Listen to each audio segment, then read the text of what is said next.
This remote outpost is a showcase for Russia's growing military footprint north of the Arctic Circle. The base is on Alexandra Land, an otherwise uninhabited island, and Russian authorities recently took journalists there for a guided tour.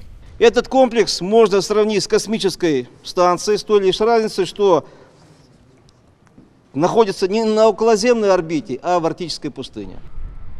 Built at an old Soviet military site, the complex is a base for 150 troops and 2 MiG-31 fighter jets.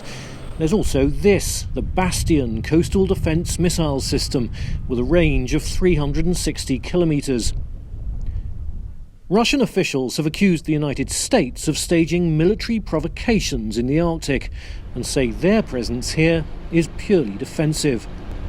But the day after these pictures were shot, there was a warning from US Secretary of State Antony Blinken. We have concerns about some of the increased military activities in the Arctic.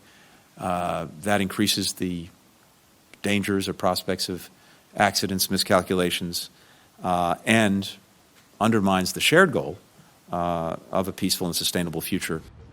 The United States has also increased its military profile in the Arctic. In May 2020, it sent the USS Donald Cook, seen here in Ukraine the previous year, on a mission with 2 other destroyers to the Barents Sea.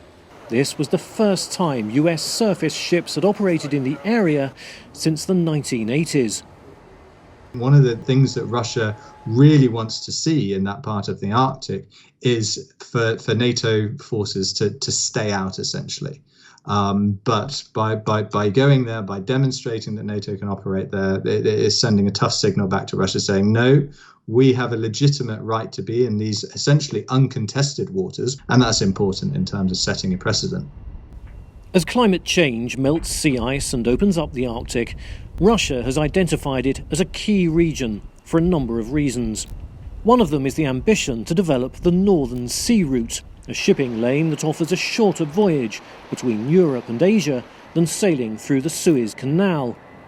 The route is getting busier, but an expert with a Norwegian think tank sounds a note of caution. Все еще ледовая обстановка на данный момент требует сопровождения ледоколов для безопасности прохода. То есть на данном этапе ледовое потепление, оно не делает навигацию абсолютно открытой, и, скорее всего, в ближайшей, опять же, перспективе так не случится.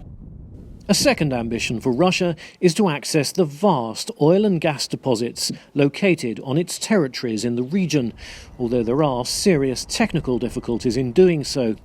Finally, the clear access to the sea offers Russia greater possibilities for projecting power globally. So we see, for example, in the case of the conflict in Syria, Northern Fleet forces based in the Arctic being sent down to the Mediterranean. So this isn't just about defending the Russian Arctic zone. These forces also have a global strategic role for Russia.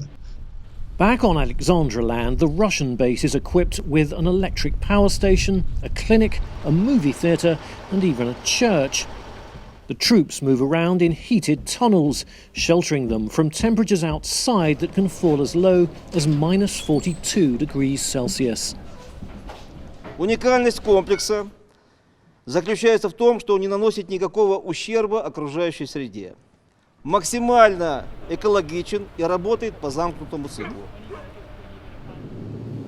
It wasn't possible to verify that claim, but the danger of environmental harm is another concern raised by any country's military activity in the Arctic.